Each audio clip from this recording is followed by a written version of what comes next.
Welcome to the Body and Beyond podcast with Alice and Gina, a podcast sparking discussion on all things health, mindset, fitness, goals, and motivation. We strive to help you to boost your confidence, to take the lead in your own life, to back yourself, and to step into your full potential.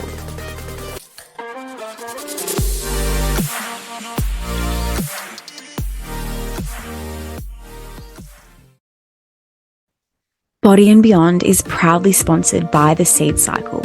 The Seed Cycle is a beautiful female-founded Australian company. Seed cycling is a natural methodology that you can use to support your menstruation and your ovulation, and it can even be used to support your hormones through perimenopause and menopause. If you'd like 50% off your first month subscription, use the code BODYANDBEYOND at the Seed Cycle website www.theseedcycle.com.au. Hello everybody and welcome to the Body and Beyond podcast. My name's Gina. And I'm Alice. Hello, Alice. How are you? I'm great. I am so excited to get this started with you. Finally. I know. It's very exciting and a little bit nerve-wracking as well, but that's okay. Yeah. So we thought we'd start today just by, touching base on, the big why behind the Body and Beyond podcast, maybe as well why we decided to go with the brand Body and Beyond. Do you want to kick us off, Alice? So why did we think of the name Body and Beyond as our podcast name? Yeah, I mean, I feel like this name kind of speaks for itself a little in the way that, we really do want to dive in beyond what is just sometimes seen as the surface stuff when it comes to health and fitness, like your nutrition, like your training. Obviously, you have such a great background yourself as well in everything that happens beyond just your body, meaning mindset as well, psychology and that sort of thing. And obviously that includes bringing in a lot of other people along the way as well. Absolutely. And that's the thing as well, like a lot of people I feel are probably, especially with your background and what you do and your following you have on Instagram, a lot of people are drawn in by wanting to get physical results with their body, aren't they? Like that can be a big driver for why people start, whether following you or whether they come on as a client with you. It really can be about that physical aspect, but we know that it is so much more, and achieving physical goals, with your body, with your health, really does come back to the mindset as well, and what you're doing on the inside, the work you're doing on the inside. Yeah, absolutely agree. So, and I, like we were just chatting about earlier, I feel like, with what both of us do, we're both obviously working in the fitness industry. We're working with people who are trying to improve their life, improve their health. And we were just chatting about how we often have these conversations with people where we just feel like we could record them, and because we feel so many other people might benefit from that as well. So I guess that's sort of the reason for wanting to start this podcast and just really have a platform, like you said, to really get that word out there and to have people start to think about this and discover more about what they are capable of when they really do tap into more of just what's on the outside: health, nutrition, dieting, training, and that sort of thing. Yeah, absolutely. And because it's not that simple. Hey, like people think they can just grab a diet and just roll with it. But there's so many blockages that come up along the way. There's so many reasons why people don't follow through with their diets or whether they hire a coach or not, whether they, the self-doubt that happens, not showing up to the gym or not following through with the promises that they've made themselves. There's a lot going on there. So we want to, over time, dig into that and also allow people to send in questions or, send in topics that they want us to cover as well. Yeah, I agree. And just touching on that as well, as I feel like a lot of what you see on social media these days, especially with me being an online health and fitness coach, I feel like what people see a lot of the time is the before and the afters, the progress, the success stories, but what people don't see and what I don't discuss all of the time, obviously, because it is more confidential, but is all the other people who are also battling things along the way, like the hard times, the things where you have to work through things, And basically all the times where it's not just as simple as grab a diet and go, because, you know, that happens so much of the time. It's just these days with social media, you don't really tend to see that side of the spectrum, really. You're really just seeing all of this amazing stuff, like anything on Instagram. And it does sometimes create this vision where it's just supposed to be so easy and life is supposed to be so happy and perfect and this is how it happens. So really this is an avenue to open up and really chat about those more deeper discussions around that sort of thing as well. So yeah, absolutely, because it's not freaking easy, is it? Like if anyone wants to make a change, like a significant change in their life that's outside of their current way of being, like the way that they're currently doing life, change is difficult. And yeah, you're right, Instagram can, especially Instagram, can make it look easier than it is. Exactly. So whether someone is an elite athlete or you know, a bikini competitor like yourself, you know, any changes you still want to make in your life, they're still difficult. And so yeah, helping people understand that there's going to be hard times through making change, and that's okay. Yeah, I agree. I would love to get into and allow our listeners to hear more about you and your background as well, Gina. And for those who don't know, I have known Gina for, I think it's actually, what did we say, about 10 years since I I first think met it's you? 9 years. 9 years? 2012, 2012. Yeah. So Gina and I do go way back. We are very close friends. We train together, obviously, when we're in the same state. We're living in the same state. And funnily enough, I first met Gina at when I was doing my Cert 3 in fitness, when I had just entered into the fitness industry. And Gina was actually one of my teachers at CIT. So she was actually instructing the fitness certificate program back then. So that is our first point of contact when we first met. And then obviously we've just done so much together since then, including both competing as well, both doing our first ever competition together.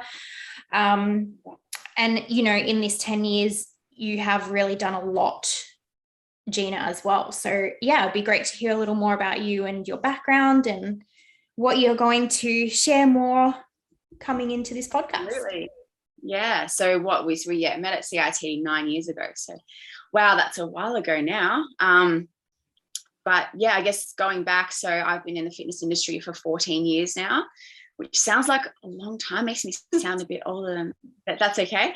So yeah, I actually, freaking funny story, I first started at my gym back here in Canberra. I actually borrowed my mum's membership card and went to the gym pretending to be my mum when I was like 16, something like that. Anyway, that's quite funny, but I ended up being offered a job and starting working on reception at that gym when I was 17. So I've been working in the fitness industry since then, and naturally fell in love with training and fitness classes as well, and then became a fitness instructor at 17. So I've been up on stage teaching people since I was 17. And then that naturally progressed into becoming a personal trainer and doing my quals when I was 18, and moving through to pursue it all a little bit deeper at uni. So I did coaching science as a degree, so exercise and coaching science, and also sports management. Then I worked for a big national company, fitness company, for many years. I think it was 5.5 years in the end. And now I own a gym here in Canberra with my partner, who started the gym 10 years ago. So I'm a big part of that facility now as well. And Funk Fitness, for anyone who's wondering, or Functional Fitness Australia. That's the one. So Functional Fitness Australia, also known as Funk. And so there's been a lot of lessons in that as well. And also working with my fiance, soon to be husband, brings along a lot of challenges as well, as you can imagine. What else? in more recent years, so since 2018, I've been studying neuro-linguistic programming, so NLP, for anyone who knows about NLP. So looking at the subjective experience of life and how people perceive their situation, perceive external events, and how that brings about feelings within them, and essentially how people show up in the world, which is super fascinating. And so I'm really, love the field of coaching, absolutely love the impact it can have on people. Helping people understand what their beliefs are, and looking at their thinking patterns and understanding what ways of thinking are serving them in their lives, and then also what thinking isn't serving them, and how to actually work through that and change their own life. So figuring out what is that leverage point in their life, what's that one thing, if it changed, that would completely be the catalyst to them progressing in life or becoming who they want to become. So I freaking love all of that stuff so much. It's so powerful. And that's more so the field of coaching that I'm in now. Yeah. I'm excited to bring that into the podcast.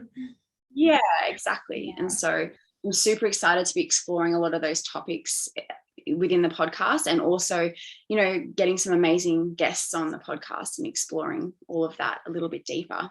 Yeah. Did I miss anything? The snapshot of my... Just that you're, a solid 10 out of 10 in every way.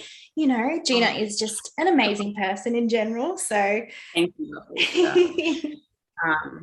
But yeah, so I met Alice at CIT, Canberra Institute of Technology, and I still do a little bit of casual work there as well. So teaching people in fitness, Certificate 3 in fitness, and helping them through their journey to become a personal trainer. So love that as well.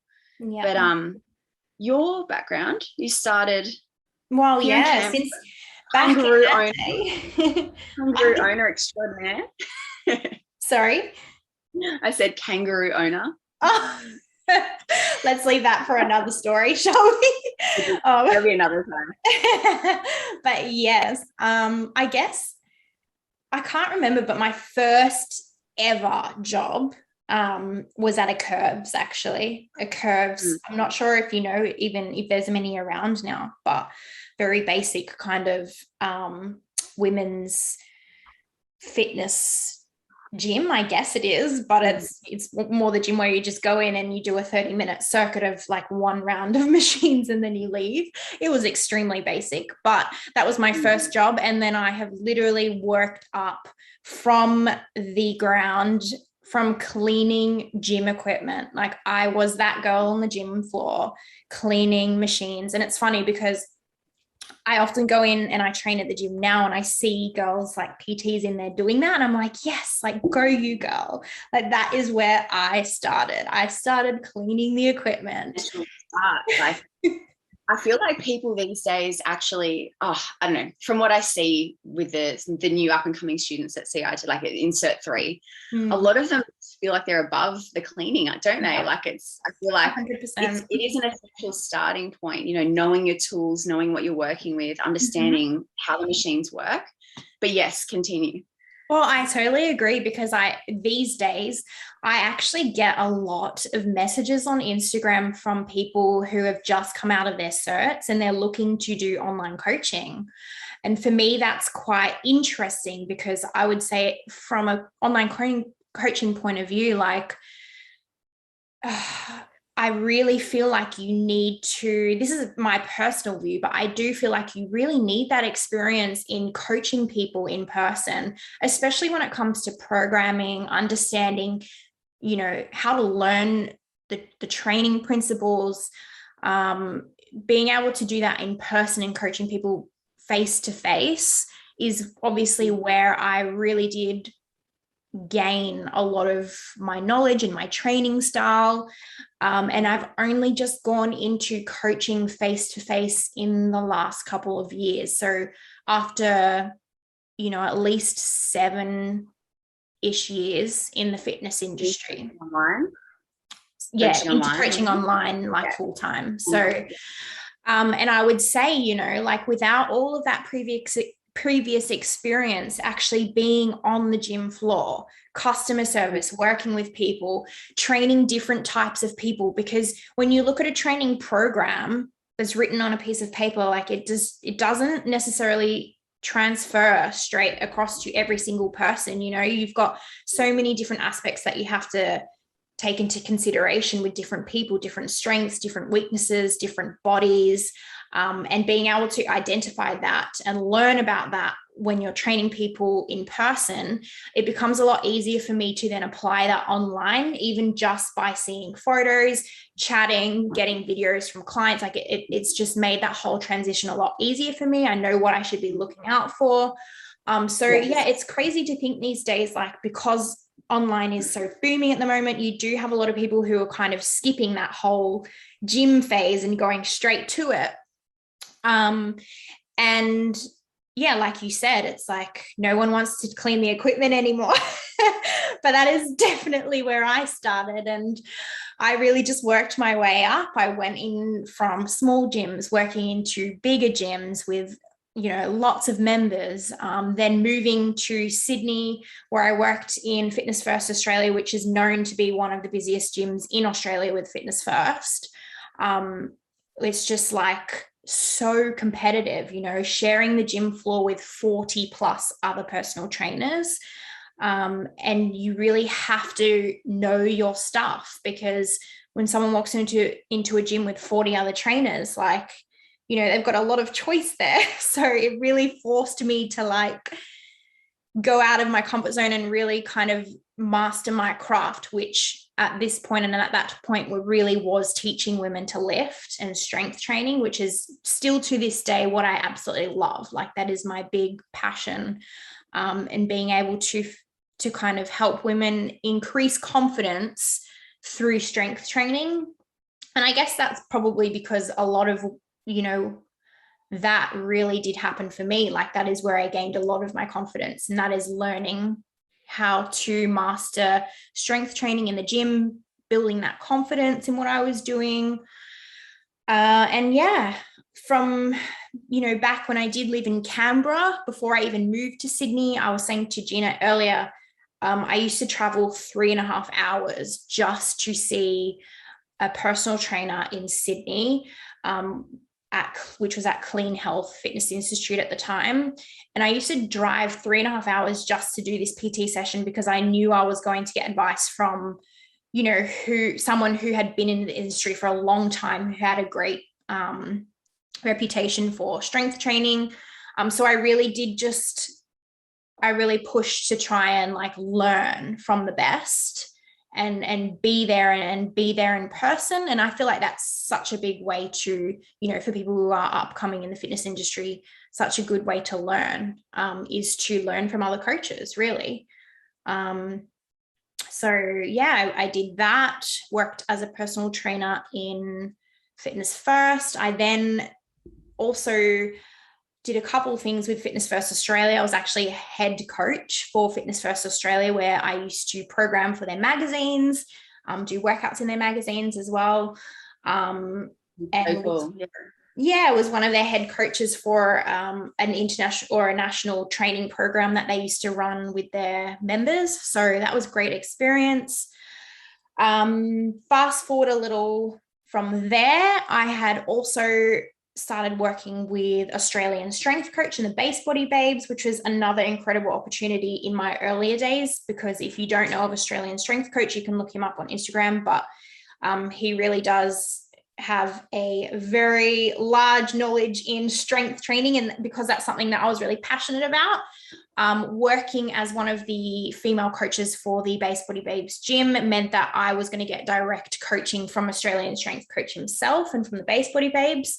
Obviously, they wanted to coach me up so that I was at the top standard to teach their members at their gym as well. So that was also an incredible opportunity that I got in my younger coaching years, that again allowed me to expand on my knowledge through that area. So yeah, and then from there, basically, I have been moving around the world, which has obviously sparked my, I guess, passion towards moving online into the online coaching industry. So, and that's where I am now. I think that kind of sums it up. Yeah. So you've done a stint in London. What was that? How long were you there for in London? Yeah, I was in London for 18 months, I think. Yeah. And I actually, you know, it was really fun because in my time of being a personal trainer, I have moved around quite a bit. And, you know, that really did build a bit of thick skin for me, I think, because you do have to be quite like forthcoming when it comes to rebuilding personal training business and rebuilding a clientele. Every time you go to a gym, it's so hard. And so many trainers quit because they give in too early. And yeah, so it really did force me to work hard in that aspect, and leaving my business that I had built up in Bondi and Sydney, moving to the UK with Warren, and then having to rebuild a new client base in London again, which I had done so quickly because obviously I'd done it a few times before. And I absolutely loved it because I created this little community of women in the gym that I was in. And at the time, they didn't really have any kind of big female trainers in the gym at all. So I felt like there was just this missing void for all the women that were training in this gym in the middle of Bank in London, which is like the middle of the city, the business hub of the city. And I was like, where are these strong female trainers to help these women? And so I really felt like quite lucky to be able to kind of step into that role and just, I really created a good team of women in London, which I'm still coaching a lot of them online now, actually. So yeah, and then obviously they needed you. They needed that strong figure to. Yeah, I really felt like I left London like in a good place. Like I felt like I'd really done something good, you know, where you just kind of, awesome. you've been somewhere and you're like, yes, like I've achieved something. I've come away from it feeling like, feeling really good. And then obviously, you know, in this time I was doing 50% coaching face-to-face, 50% online. And then I just made a decision prior to moving to Dubai, basically, to really just take my coaching business 100% online, which is where I am now, which I've been now for the last probably 2 years now, I think. And it's going really well, although I do miss face-to-face coaching, something that I really do miss. So it's something that I think in the future I would love to potentially bring that back in at some point. So yeah. Absolutely. And if anyone hears drills in the background, someone's having windows installed. Not the best day for it. And because you were almost, through moving to Dubai and then moving back to Australia, you had to let go of those face-to-face clients, didn't you? But that was a decision you made at the time to then stick with online only in regards to coaching. Yeah, well, the funny thing is I'd actually done it a couple of months before COVID came in. And unfortunately lucky timing almost. Yeah, I mean, it was really, because I was up 100% running online before that even hit. Unfortunately, you know, for Warren, it was different circumstances. He had, with his long history of what he's gone through, really, he had really worked hard to build up his business in London as a PT, and he was doing so well. And then, you know, overnight that was gone for all PTs, really. And I don't know if it was the same in Australia at that time. I think Australia was very delayed. There was nothing really happening here like it was in London. It really hit there. And then I think it kind of started to spread from there to over here later. It was definitely overnight. It was done. We were in lockdown and we were there for 4 months, nearly 4 months in lockdown. And like his business overnight he had to take his business overnight, basically from 100% gym to 100% online. And so I guess he was forced to, but now he's still online full time. So here we both are, I guess. It made it happen faster. What was inevitable anyway. So yes, yeah, great. And like we'll probably dig into a few of those topics along the way, you know, building how you build client bases at different facilities. I think that'd be really helpful for some of our listeners who are like young or up and coming coaches and trainers as well. Yeah. You know, at some stage getting Warren on and talking through his experiences as well. That'd be great. Yeah, of course. Yeah. And same with Dave as well, with all of his experience in running businesses and bringing up gyms. So absolutely. And for those who don't know, Dave is my fiance. Yes. Yeah, beautiful. Well, I think that's a great start for today for our very first episode. Yeah. Did you have anything else you wanted to add for today? I don't think so. I really think today I just wanted to jump on with you, introduce ourselves, and just chat a little bit more about what we're going to chat about in the upcoming podcast. I'm super excited for it. So yeah, hope this kind of gives everyone a little bit of excitement for what's ahead, really. Yeah, we are so excited, and it's going to be challenging, but also super exciting, and hopefully it can make some really big impact for people. So yeah, cool, guys. Well, thank you for joining us, and we'll catch you in the next episode. Yes, chat then. See ya. And don't forget, guys, if you love the sound of what's to come on the Body and Beyond podcast, take a screenshot, tag us on Instagram in your story, and help us spread the word of what's to come. We are so excited to have you along on this journey with us.